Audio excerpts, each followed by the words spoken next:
चलिए दोस्तों illustration number 8 को डिस्कस करते हैं। इलस्ट्रेशन नंबर 8 जो कि काफ़ी सारे कॉन्सेप्ट आपका क्लियर कर देंगे। ठीक है, टोटल इनकम से रिलेट करता है। तो यहाँ पे सिंपली आपको कहता है कि क्वेश्चन है कि कंप्यूट करिए टोटल इनकम। टोटल इनकम आपको कंप्यूट करनी है। ठीक है, टैक्सेबल इनकम नहीं कहा। टैक्सेबल इनकम कहा होता है तो हम वो स्लेब रेट वगैरह लगा के टैक्सेबल इनकम निकालते हैं कि कितना यहाँ पे टैक्स लगेगा, मतलब कि टैक्स आपको लाइबिलिटी पूछा हो तो टैक्स लाइबिलिटी निकालनी पड़ती है। लेकिन यहाँ पे क्या पूछा है, सिर्फ आपको जो है टोटल इनकम पूछा है जो टैक्सेबल होती है। राइट, तो यहाँ पे दो चीज़ में ध्यान रखिएगा। कई बार पूछता है कि टैक्स लाइबिलिटी निकालिए। ठीक है, टैक्स लाइबिलिटी निकालने के लिए कहा जाए इसका मतलब है कि टोटल इनकम निकालना है और टोटल इनकम को आपको स्लैब से कैलकुलेट करके टैक्स आपको निकालना है कि कितना टैक्स लाइबिलिटी बनेगा। ठीक है, और दूसरा पूछता है कि टैक्सेबल इनकम निकालिए या फिर टोटल इनकम निकालिए। तो टोटल इनकम पूछता है तो सिंपली आपको क्या निकालना होता है कि जितनी भी इनकम टोटल टैक्सेबल है वो निकालना है। ठीक है, उस पर टैक्स लाइबिलिटी कैलकुलेट नहीं करना है। तो ठीक है, तो यहाँ पे क्या पूछा है, सिर्फ और सिर्फ टैक्सेबल इनकम या फिर कहे टोटल इनकम पूछा है। तो आपको सिंपली टैक्स लाइबिलिटी कैलकुलेट करने की ज़रूरत नहीं है। सिर्फ और सिर्फ आप ये बता दीजिए कि इनकम की कितना अमाउंट इनकम का जो है वो टैक्सेबल रहेगा। ठीक है, यहाँ पे कहता है कि एज जो है ये इंडिविजुअल की वो 35 ईयर की है। और आगे कहता है कि बताइए कैलकुलेशन, अगर ये इंडिविजुअल रेसिडेंट एंड ऑर्डिनरी हो तो।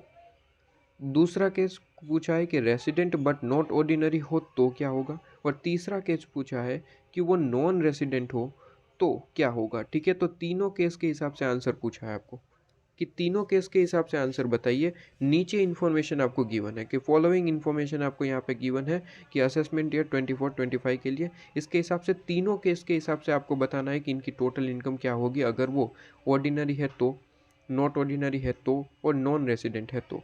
बस यहाँ पे एक बेसिक रूल आपको पता होना चाहिए जो कि मैं आपको अपने प्रीवियस इलस्ट्रेशन में बता चुका हूँ। वापस से यहाँ पे लिख देता हूँ। ठीक है, रिवीजन।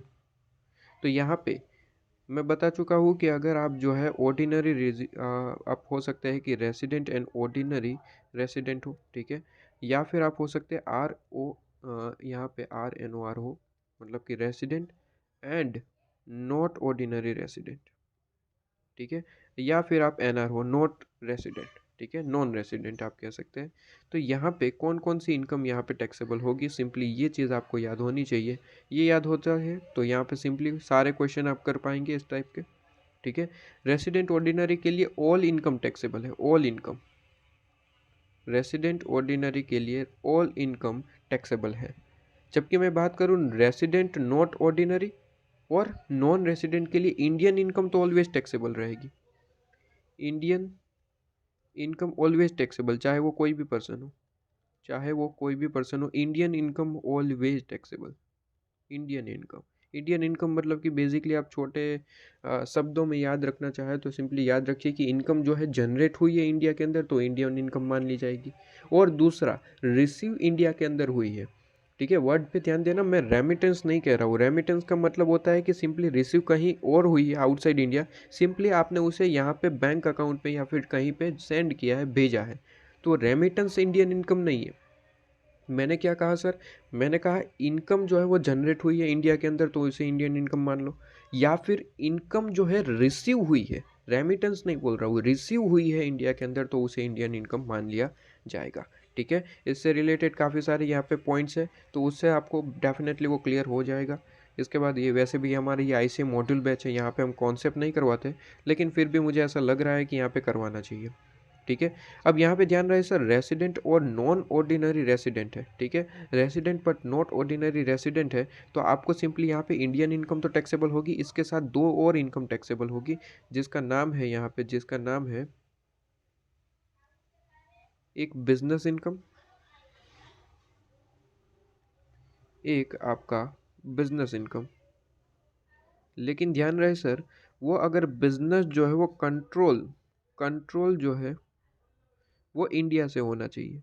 अगर कंट्रोल इंडिया से हो रहा है तो वो चाहे कहीं पे भी इनकम रिसीव हुई है, जनरेट हुई है, कोई दिक्कत नहीं, आउटसाइड इंडिया कहीं पे भी हुई है वो इंडियन इनकम ही मानी जाएगी। कब, जब वो बिजनेस का कंट्रोल इंडिया से हो रहा है, दिल्ली, मुंबई, चेन्नई, कहीं से भी। लेकिन इन इंडिया अगर कंट्रोल हो रहा है तो सिंपली क्या मान लिया जाएगा सर, इंडियन इनकम मान लिया जाएगा, नॉट ऑर्डिनरी केस में। ठीक है, नॉट ऑर्डिनरी केस में। इसके बाद दूसरी एक और इनकम यहाँ पे टैक्सेबल रहेगी, उसका नाम है यहाँ पे प्रोफेशनल, ठीक है। तो प्रोफेशन से आपको जो है कोई भी यहाँ पे इनकम रिसीव होती है, प्रोफेशन से आपको कोई भी इनकम रिसीव होती है, लेकिन ध्यान रहे सर, वो प्रोफेशन जो है वो सेट अप इन इंडिया होना चाहिए, मतलब कि इंडिया में सेटअप हुआ है वो प्रोफेशन, ठीक है। इंडिया में सेटअप है उसका, और आपको कोई इनकम रिसीव होती है, चाहे वो इनकम आउटसाइड इंडिया कहीं पे भी रिसीव हो रही, उसे इंडियन इनकम मान लिया जाएगा और इससे टैक्सेबल किया जाएगा। और यहाँ पे नॉट रेसिडेंट के केस में आप सिंपली यहाँ पे ब्रैकेट में लिख लीजिए ओनली, मतलब कि नॉन रेसिडेंट की बात करूँ, नॉन रेसिडेंट की बात करूँ तो only and only Indian income taxable होगी, बाकी कोई भी इनकम टैक्सेबल नहीं होगी। और इंडियन इनकम मतलब कि जनरेट या फिर इंडिया में हुई है या फिर रिसीव इंडिया में हुई है, वही टैक्सेबल होगी। ये अगर आपको बेसिक रूल आपको पता है तो सारे क्वेश्चन सोल्व हो जाएंगे, बस इतना सा याद रखना है। रेसिडेंट ऑर्डिनरी के लिए सारी इनकम टैक्सेबल, नॉट ऑर्डिनरी के लिए Indian income taxable plus business जिसका कंट्रोल इंडिया में है वो टैक्सेबल, प्लस प्रोफेशन, ऐसा कोई प्रोफेशन जो सेटअप इंडिया में हुआ है तो वो टैक्सेबल। ये तीन ही इनकम टैक्सेबल होगी नॉट ऑर्डिनरी के केस में। ऑर्डिनरी के केस में सारी इनकम, सारी की सारी इनकम टैक्सेबल होगी, और नॉन रेसिडेंट के केस में केवल और केवल इंडियन इनकम, ठीक है। वो बिजनेस प्रोफेशन कोई टैक्सेबल नहीं होगा, सिर्फ और सिर्फ इंडियन इनकम, सिर्फ और सिर्फ इंडियन इनकम जो जनरेट हुई है इंडिया के अंदर या फिर रिसीव हुई है इंडिया के अंदर। आइए एक एक करके क्वेश्चन देखते हैं, बहुत ज़्यादा सिंपल हो जाएंगे। कहता है कि सबसे पहला यहाँ पे आपको कहता है कि इंटरेस्ट इनकम रिसीव हुई, एक मिनट से, हाँ, interest on UK development bond, थोड़ा सा जूम कर लेते हैं, हाँ, interest on UK development bond है, 50% इंटरेस्ट जो है वो रिसीव कहाँ पे हुआ है सर, इंडिया में। मतलब कि बॉन्ड्स तो इंडिया के नहीं है, यूके के हैं, ठीक है। यूके में कोई कंपनी है वगैरह वगैरह, ठीक है, डेवलपमेंट बॉन्ड्स है तो यूके की है, मतलब कि आउटसाइड इंडिया, मतलब कि जनरेट जो इनकम हो रही है वो आउटसाइड इंडिया हो रही है। लेकिन दिक्कत वाली बात यह है कि जो रिसीव हो रहा है 50% अमाउंट वो इंडिया में हो रहा है। मैंने कहा था सर इंडियन इनकम को शॉर्ट में याद रखने के लिए, वैसे तो उसका बड़ा कॉन्सेप्ट है, लेकिन मैं यहाँ पे शॉर्ट में आपको बता दूँ तो जनरेट या फिर इंडिया में होना चाहिए या फिर जनरेट इंडिया में होना चाहिए। यहाँ पे जनरेट इंडिया में नहीं हो रहा है, यूके में हो रहा है, लेकिन अगर वो रिसीव भी इंडिया में हो रहा है तो भी टैक्सेबल हो जाएगा, ठीक है। लेकिन रिसीव में ध्यान रखिए, जितना अमाउंट रिसीव हो रहा है वो अमाउंट टैक्सेबल होगा, जितना नहीं हो रहा है वो टैक्सेबल नहीं होगा, ठीक है। उसे इंडिया में इंडियन इनकम नहीं माना जाएगा बेसिकली, राइट।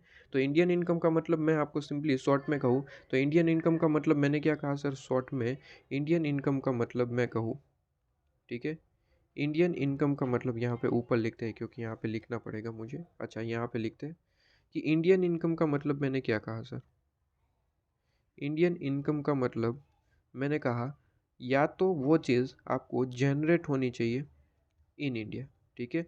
जनरेट कहाँ पे होनी चाहिए सर, इन इंडिया, या फिर और करके, ठीक है, जनरेट इंडिया में होनी चाहिए या फिर और रिसीव इंडिया में होनी चाहिए, ठीक है, रिसीव इन इंडिया। ये चीज़ आप शॉर्ट में याद रख सकते हैं, बेसिकली इसका कॉन्सेप्ट तो बड़ा है, लेकिन ये आईसीए मॉड्यूल बैच है, हम सिंपली क्वेश्चन करवाते हैं, फिर भी मैं आपको थोड़े बहुत कॉन्सेप्ट लेके चल रहा हूँ, राइट। चलिए, तो ये चीज़ आपके पास में क्लियर। तो यहाँ पे कहता है कि सर जनरेट तो इंडिया में नहीं हुई है, ईक्यू में है, लेकिन यूके में आपको है, लेकिन 50% जो है वो इंडिया में रिसीव हो रहा है। तो अगर रिसीव भी हो रहा है तो जितना भी अमाउंट रिसीव होगा उसे इंडियन इनकम मान लिया जाएगा।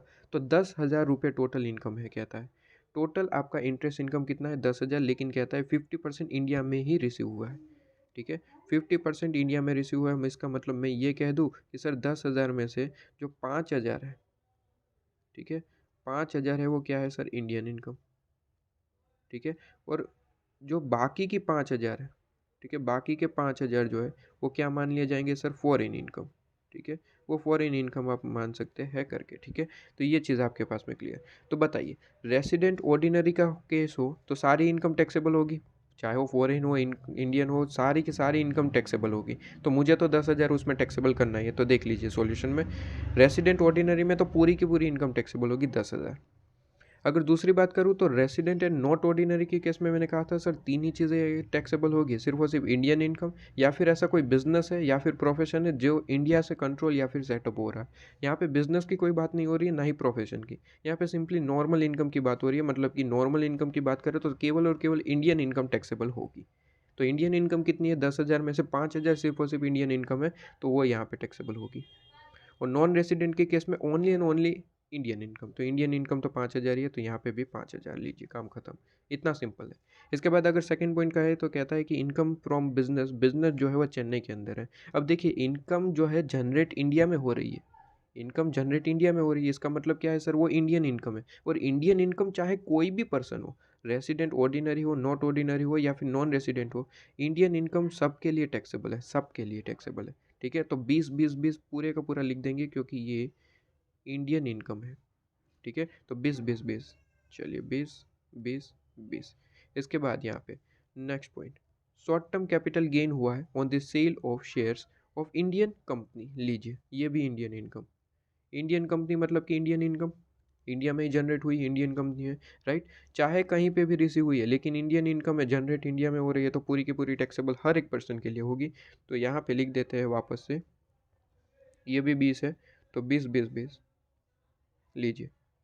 इसके बाद यहाँ पे अगर नेक्स्ट पॉइंट देखें तो डिविडेंड जो है वो आपको यहाँ पे रिसीव हो रहा है, dividend from British company receive in London, मतलब कि आउटसाइड इंडिया ही हो रहा है। ठीक है, जनरेट भी आउटसाइड इंडिया हो रहा है और रिसीव भी आउटसाइड इंडिया हो रहा है, मतलब कि कहीं ना कहीं ये इंडियन इनकम नहीं है, पूरी की पूरी क्या है सर, फॉरेन इनकम है। ये 5,000 जो है पूरी की पूरी क्या है सर, फॉरेन इनकम है। ठीक है, अब फॉरेन इनकम की बात करें सर, फॉरेन इनकम की बात करें तो क्या रेसिडेंट ऑर्डिनरी के केस में टैक्सेबल होगा, आंसर इज सारी की सारी इनकम टैक्सेबल होती है। लेकिन नॉट ऑर्डिनरी रेसिडेंट और नॉन रेसिडेंट के केस में क्या वो टैक्सेबल होगी, आंसर इज नो। क्योंकि नॉन रेसिडेंट के केस में तो इंडियन इनकम ही है सिर्फ और सिर्फ, बाकी कुछ सोचना ही नहीं है। तो नॉन रेसिडेंट के केस में डैश रहेगा, ये देख लीजिए। और रेसिडेंट के केस में तो सारी इनकम टैक्सेबल होगी। अब नॉन ऑर्डिनरी रेसिडेंट के लिए, resident but not ordinary resident, उसमें क्या कहा था सर, उसमें कहा था कि जो नॉर्मल इनकम की बात करें, जो बिजनेस प्रोफेशन नहीं है, तो वो सिर्फ और सिर्फ इंडियन इनकम होनी चाहिए, वो टैक्सेबल होगी। और बिजनेस की इनकम है तो उसका कंट्रोल जो है वो इंडिया के अंदर होना चाहिए। और प्रोफेशन है तो प्रोफेशन का सेटअप इंडिया में होना चाहिए। यहाँ पे देखिए तो ये डिविडेंड मतलब कि नॉर्मल इनकम की बात कर रहा है, बिजनेस प्रोफेशन नहीं है। तो नॉर्मल इनकम की बात कर रहे हो तो सिंपली इंडियन इनकम टैक्सेबल होगी। तो यहाँ पे तो ये फॉरेन इनकम है, मतलब कि यहाँ पे भी कोई टैक्सेबल चीज़ नहीं है। ठीक है, लीजिए, सिंपल सी चीज़। इसके बाद कहता है कि लॉन्ग टर्म कैपिटल गेन हुआ है जर्मनी के अंदर, अतः अच्छा तो यहाँ पे जनरेट तो हुआ नहीं है इंडिया के अंदर, लेकिन कहता है 50% जो गेन है वो इंडिया के अंदर रिसीव हुआ है, 50%। तो 50% इंडियन इनकम मान लिया जाएगा। जल्दी से लिख दीजिए, 40,000 टोटल अमाउंट है, तो बताइए 40,000 टोटल अमाउंट है तो इसमें 20,000 क्या मान लिया जाएगा सर, 20,000 आपका इंडियन इनकम मान लिया जाएगा। और बाकी का 20,000 क्या मान लिया जाएगा, 20,000 फॉरेन इनकम मान लिया जाएगा। लीजिए, क्लियर। ठीक है, तो यहाँ पे ये चीज़ आपके पास में क्लियर। तो जल्दी से यहाँ पे लिख देंगे कि सबसे पहले तो ऑर्डिनरी है तो सारी पूरी की पूरी इनकम, ऑल इनकम 40,000। ठीक है, 40,000 लिख देंगे यहाँ पे। लेकिन नॉट ऑर्डिनरी की केस में कहता है कि इंडियन इनकम ही टैक्सेबल होगी। ठीक है, क्योंकि यहाँ पे बिजनेस प्रोफेशन की बात नहीं हो रही, इंडियन इनकम इनकम की बात हो रही है, नॉर्मल। ठीक है, लॉन्ग टर्म कैपिटल गेन, तो लॉन्ग टर्म कैपिटल गेन हुआ है, प्लांट सेल किया है आपने। ठीक है, तो यहाँ पे जर्मनी के अंदर है, लेकिन 50% रिसीव हुआ है, तो 50% को हम इंडियन इनकम मान के दोनों में टैक्सेबल कर देंगे 2020। ठीक है, इसके बाद income earn from business in Germany, Germany में है, मतलब कि यहाँ पे जनरेट तो इंडिया के अंदर नहीं हुआ है। कहता है कंट्रोल हो रहा है दिल्ली से, मतलब कि इंडिया से ही कंट्रोल हो रहा है। बहुत बढ़िया, बहुत बढ़िया। अब सिंपली समझिए, यहाँ पे कहता है कि रिसीव 40,000 इन इंडिया, 40,000 इंडिया में ही रिसीव हुआ है। ठीक है, अब इंडियन इनकम का मतलब क्या होता है सर, आपको या तो जनरेट होना चाहिए इंडिया के अंदर, या फिर आपका क्या होना चाहिए, रिसीव इंडिया के अंदर होना चाहिए। रिसीव कितना हुआ, सिर्फ और सिर्फ 40,000, मतलब कि 70,000 में मैं ये कह दूँ, 70,000 में मैं ये कह दूँ कि 40,000 जो रिसीव इंडिया के अंदर हुआ है वो इंडियन इनकम है, आंसर इज यस सर। और बाकी की जो इनकम है वो फॉरेन इनकम है, ये कह दूँ, आंसर इज यस सर, 30,000। ठीक है, वो फॉरेन इनकम है। अब अगर रूल देखें तो आपका जो रेसिडेंट एंड ऑर्डिनरी रेसिडेंट के लिए सारी इनकम पूरी की पूरी 70,000, मतलब कि 70,000 जो है वो टैक्सेबल हो जाएगी। तो यहाँ पे देखिए 70,000 तो पूरे की पूरी टैक्सेबल कर दिया। अब बात करते हैं नॉट ऑर्डिनरी रेसिडेंट की। नॉट ऑर्डिनरी रेसिडेंट में कहता है केवल और केवल जो जनरल इनकम की बात करें तो इंडियन इनकम ही होनी चाहिए। बिजनेस की बात करें तो कंट्रोल इंडिया से हो रहा है तो पूरी की पूरी टैक्सेबल हो जाएगी। और प्रोफेशन की बात करें तो सेटअप में आपका इंडिया में है तो पूरी की पूरी टैक्सेबल हो जाएगी। अगर यहाँ पे बात करें तो सर यहाँ पे किसकी बात हो रही है सर, बिजनेस की, बिजनेस। ठीक है, मतलब कि बिजनेस की बात हो रही है और बिजनेस कहता है कि जो कंट्रोल है वो इंडिया से हो रहा है, दिल्ली, इंडिया। ठीक है। तो अगर कंट्रोल दिल्ली या कंट्रोल इंडिया से हो रहा है तो पूरी की पूरी अमाउंट टैक्सेबल होगी। फिर इंडियन फॉरेन वगैरह नहीं देखेंगे, इंडियन इनकम फॉरेन इनकम नहीं देखेंगे। कंट्रोल अगर इंडिया से हो रहा है पूरी की पूरी अमाउंट टैक्सेबल हो जाएगी, पूरी की पूरी 70,000। ठीक है। और नॉन रेसिडेंट के केस में तो मैंने लिखवा दिया सिर्फ और सिर्फ इंडियन इनकम। और इंडियन इनकम कितनी है सर? 40,000। तो 40,000, बहुत ज़्यादा सिंपल।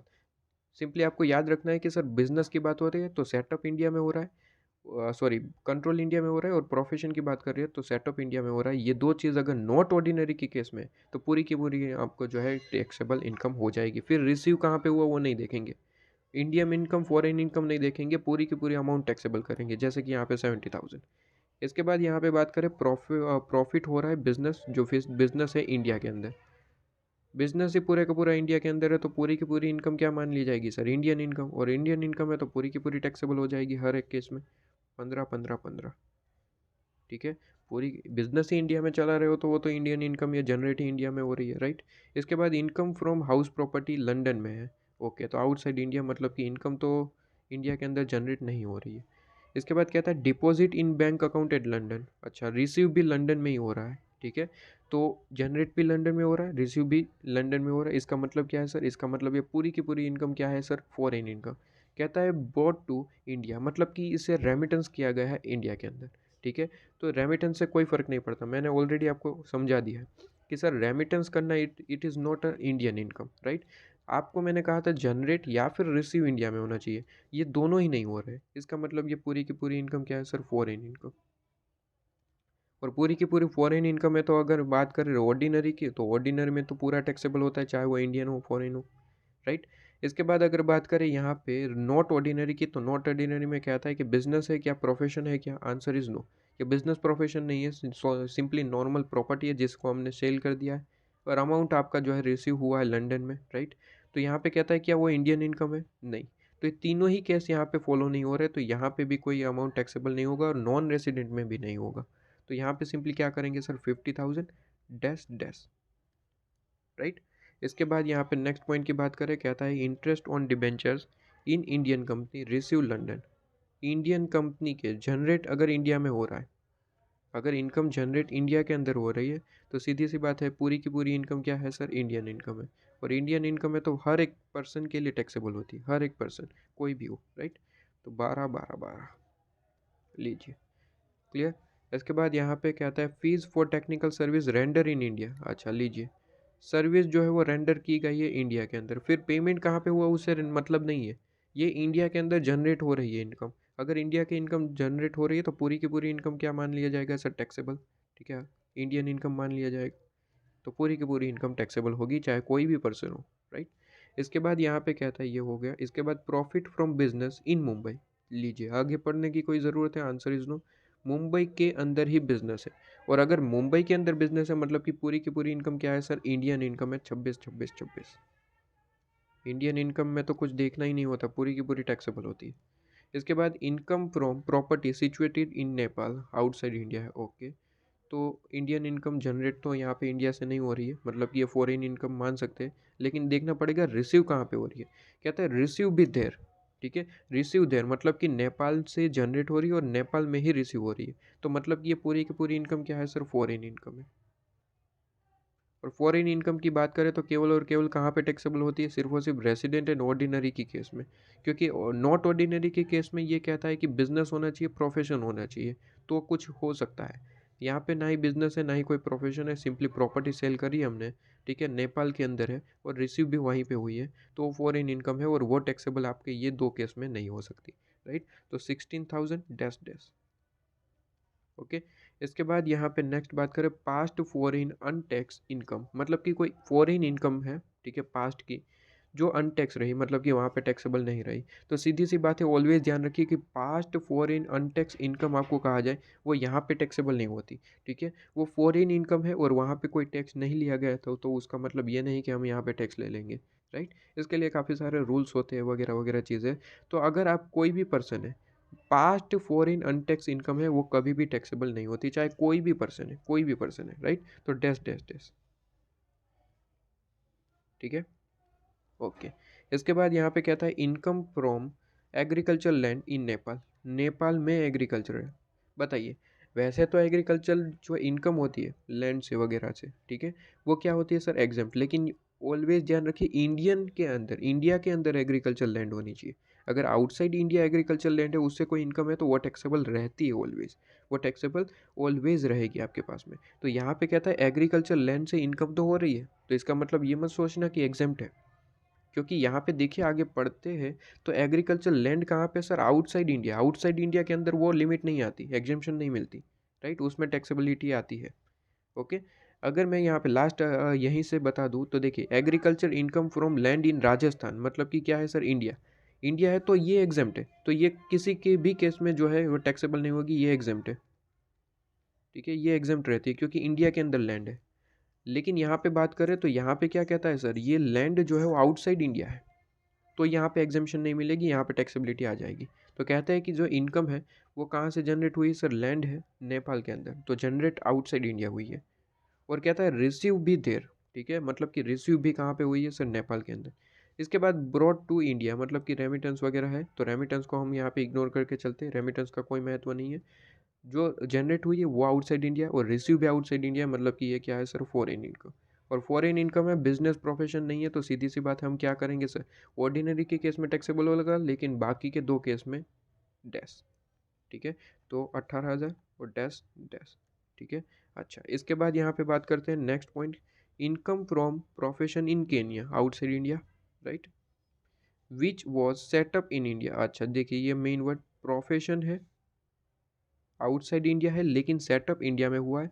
रिसीव फिर हम नहीं देखेंगे, रिसीव कहीं पे भी हुआ है, आउटसाइड इंडिया है, इन इंडिया है, उससे कोई मतलब नहीं है। सेटअप इंडिया में है तो नॉट ऑर्डिनरी के लिए पूरी की पूरी अमाउंट टैक्सेबल हो जाएगी, ऑर्डिनरी के लिए तो पूरी की पूरी अमाउंट टैक्सेबल है ही, ऑर्डिनरी के लिए तो ऑल इनकम। नॉट ऑर्डिनरी में क्या कहा था सर, प्रोफेशन है, आंसर इज यस, तो वो सेटअप इंडिया में हुआ है तो पूरी की पूरी इनकम टैक्सेबल होगी, ठीक है। और नॉन रेसिडेंट के लिए सिर्फ और सिर्फ इंडियन इनकम के लिए मुझे देखना पड़ेगा। इंडियन इनकम के लिए मैं देखूंगा कि क्या जनरेट इंडिया के अंदर हुई, आंसर इज नो, केन्या में हुई है। तो दूसरी कंडीशन क्या है, दूसरी कंडीशन है कि रिसीव इंडिया में हुई है, तो देखते हैं रिसीव देयर। अच्छा, रिसीव यहाँ पे कहता है विच इज़ कंट्रोल, देखिए पूरा सेंटेंस पढ़ते हैं, income from profession in Kenya, Kenya में प्रोफेशन है, वहाँ से इनकम हुई है, which was setup in India, India में ही सेटअप हुई है, लेकिन कहता है receive there but spent in India, spent India में हुआ है, ठीक है। तो यहाँ पे वर्ड देखिए, तो वर्ड देखते हैं तो यहाँ पे सिंपली हमें क्या देखना होता है सर, जनरेट इंडिया के अंदर हुई है और आपके पास में रिसीव इंडिया के अंदर हुई, ये दो पॉइंट देखने होते हैं, ये दोनों पॉइंट मैच नहीं हो रहे, क्योंकि जनरेट केन्या में हुई है, रिसीव भी केन्या में हो रही है, बस सेटअप इंडिया के अंदर है। तो सिंपली अगर देखें तो ये पूरी की पूरी क्या है सर, फॉरेन इनकम है। लेकिन फॉरेन इनकम कौन सी वाली सब, प्रोफेशन वाली, जिसका सेटअप इंडिया के अंदर है। तो सबसे पहले तो ऑर्डिनरी के केस में मुझे कुछ सोचना नहीं, पूरे के पूरे 5,000 टैक्सेबल हो गए। नॉट ऑर्डिनरी के केस में मुझे सोचना पड़ेगा, क्योंकि प्रोफेशन है और उसका सेटअप भी इंडिया में है, तो पूरी की पूरी इनकम टैक्सेबल होगी, चाहे वो फॉरेन हो, इंडियन हो, फिर नहीं देखना है, क्योंकि सेटअप इंडिया के अंदर है, ठीक है। तो 5,000 5,000, और यहाँ पे नॉन रेसिडेंट के केस में ओनली इंडियन इनकम टैक्सेबल होती है, तो ये तो पूरी की पूरी फॉरेन इनकम है, तो यहाँ पे टैक्सेबल नहीं होगा, तो 5 5 डैश, ठीक है। तो यहाँ पे 5,000 5,000 और यहाँ पे डैश, ठीक है, नॉट टैक्सेबल। अच्छा, इसके बाद यहाँ पे देखिए गिफ्ट रिसीव हुआ है on the occasion of wedding. अब यहाँ पे ध्यान रखिए सर कि वैसे तो आप यहाँ पे ये चीज़ अदर इनकम जो आपके यहाँ पे जो हेड है, ठीक है, अदर सोर्स, ठीक है, वहाँ पे आपको पढ़ना होता है कि अगर वेडिंग पे किसी भी तरीके का कोई अमाउंट रिसीव होता है तो वो एग्जेम्प्ट होता है, ठीक है। तो बेसिकली यहाँ पे अगर आप देखें तो यहाँ पे नॉट टैक्सेबल, ठीक है। ये पॉइंट यहाँ से का रिलेट नहीं करता, मतलब कि रेसिडेंट एंड नॉट रेसिडेंट यहाँ पे जो चैप्टर है उससे रिलेट नहीं करता, ये अदर सोर्स के अंदर आपको टैक्स पढ़ना होता है, ठीक है। ये आपको यहाँ पे अदर सोर्स के अंदर हेड जो है आपका, वहाँ पे पढ़ने को मिलेगा कि गिफ्ट अगर मिल रहा है खुद की वेडिंग पे, ठीक है, वेडिंग ओकेशन खुद का होना चाहिए, मतलब कि किसी और का या फिर एनिवर्सरी वगैरह नहीं होना चाहिए। अगर किसी और की वेडिंग है, गिफ्ट आपको रिसीव हो रहा है, तो वो टैक्सेबल हो जाएंगे, ठीक है। उसके लिए पॉइंट है यहाँ पे, वहाँ पे डिटेल में पढ़ेंगे, ये पॉइंट उससे रिलेट है, लेकिन यहाँ पे डाला गया है, बड़ा क्वेश्चन बनाना है, ठीक है। इसी तरीके के एग्जाम में भी मिक्स क्वेश्चन आते हैं, सारे हेड के मिक्स कर दिए जाते हैं और क्वेश्चन पूछे जाते हैं, ठीक है। तो मैंने यहाँ पे बता दिया कि हिज वेडिंग मतलब कि खुद की वेडिंग है, ठीक है। और खुद की वेडिंग पे कोई भी गिफ्ट मिलता है वो एग्जेम्प्ट होता है, वो टैक्सेबल नहीं होता, चाहे वो कोई भी पर्सन हो, ठीक है। तो ये आपके पास में ये भी एग्जेम्प्ट रहेगा, ठीक है, नॉट टैक्सेबल, एग्जेम्प्ट, ठीक है। अच्छा, इसके बाद बात करें interest on saving bank account. आपके पास में सेविंग बैंक डिपॉजिट है, state bank of India, India में ही जनरेट हो रही है, इंटरेस्ट रिसीव हो रहा है, ठीक है। लेकिन सेविंग बैंक डिपॉजिट है, अब इससे भी यहाँ पे ये अदर सोर्स का पॉइंट यहाँ पे डाल दिया है, ठीक है।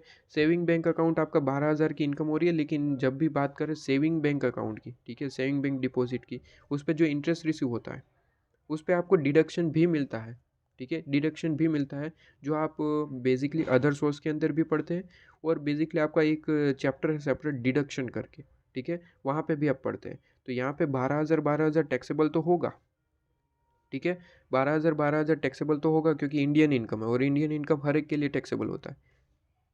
बैंक अकाउंट इंडिया में है ना, तो इंडियन इनकम है, इंडियन इनकम है तो पूरी की पूरी टैक्सेबल हर एक पर्सन के लिए होगी। लेकिन इस पे आपको जो है एग्जेम्पशन मिलती है, डिडक्शन मिलती है बेसिकली, ठीक है, डिडक्शन मिलती है, जो डिडक्शन चैप्टर में पढ़ते हैं, जो यहाँ पे लिंक करा गया है वो पॉइंट, 10,000 मैक्स मिलती है, मैक्स 10,000, ठीक है।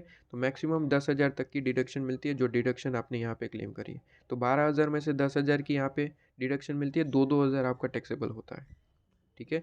तो यहाँ पे आपको डिडक्शन का सेक्शन भी लिखा गया है, ETTTT है, ठीक है। तो वहाँ पे डिडक्शन चैप्टर जब आप पढ़ेंगे तब आपको पता चल जाएगा। तो सिंपली यहाँ पे लिख के रखिए कि ये जो पॉइंट है, ये गिफ्ट वाला, ये अदर सोर्स के अंदर मुझे देखना है, ठीक है। ये लिख के रखिए कि डिडक्शन जो चैप्टर है उसके अंदर मुझे ये देखना है पॉइंट, ठीक है। तो ये आप देख लीजिए, ये हमारा ICA मॉड्यूल बैच है। बाकी अगर रेगुलर बैच होता तो मैं तो यहाँ पे सिंपली आपको वो चैप्टर ओपन करके वो पढ़ाता, ठीक है, और फिर वापस से पढ़ते, उससे रिलेटेड तो कोई दिक्कत नहीं है, लेकिन वापस यहाँ पे पॉइंट है तो वहाँ पे मैं पढ़ा देता। लेकिन ये हमारा ICA मॉड्यूल बैच है, ठीक है। चलिए, इसके बाद यहाँ पे बात करते हैं कि यहाँ पे इनकम फ्रॉम बिजनेस इन रसिया, रसिया के अंदर, मतलब कि जनरेट तो इंडिया में नहीं हुआ है। इसके बाद कहता है कंट्रोल भी रसिया से ही हो रहा है, मतलब कि पूरी की पूरी इनकम क्या है सर, फॉरेन इनकम है। अब बताएंगे आप, पूरी की पूरी फॉरेन इनकम है, मैच कर लीजिए इनमें से। ऑर्डिनरी के लिए तो पूरे का पूरा कितना है, 20,000, 20,000 पूरे का पूरा टैक्सेबल होगा, और बाकी डैश डैश फॉरेन इनकम है, और बिजनेस प्रोफेशन है नहीं, तो सीधी सी बात है डैश डैश, राइट। इसके बाद यहाँ पे कहता है डिविडेंड रिसीव हुआ है, कौन सी कंपनी, रिलायंस पेट्रोलियम लिमिटेड, जो कि इंडियन कंपनी है। अब अगर इंडियन कंपनी है तो सीधी सी बात है, पूरी की पूरी इनकम क्या है सर, इंडियन इनकम है, 5,000। और अगर इंडियन इनकम है तो कुछ सोचना ही नहीं है मुझे, हर एक के लिए टैक्सेबल 5,000, 5,000, 5,000। और इसके बाद मैंने कहा सर, एग्रीकल्चर लैंड से कोई इनकम होती है, और वो लैंड जो है वो इंडिया के अंदर है, वो लैंड इंडिया के अंदर होनी चाहिए, इंडिया के अंदर है तो पूरी की पूरी अमाउंट एग्जेम्प्ट है, नॉट टैक्सेबल। लेकिन अगर वो लैंड आउटसाइड इंडिया है तो एग्जेम्पशन नहीं मिलेगी, फिर वो टैक्सेबल हो जाएगी, ठीक है। ये चीज़ भी आप पढ़ते हैं कहाँ पे सर, ये चीज़ भी आप अदर सोर्स के अंदर वगैरह में पढ़ते हैं, वो आप देखेंगे, राइट, वो आप देखेंगे, ठीक है, हेड के अंदर आपको पढ़ने को मिलता है। तो ये चीज़ आपकी डैश डैश डैश हो जाएगी, क्योंकि नॉट टैक्सेबल, ठीक है, नॉट टैक्सेबल।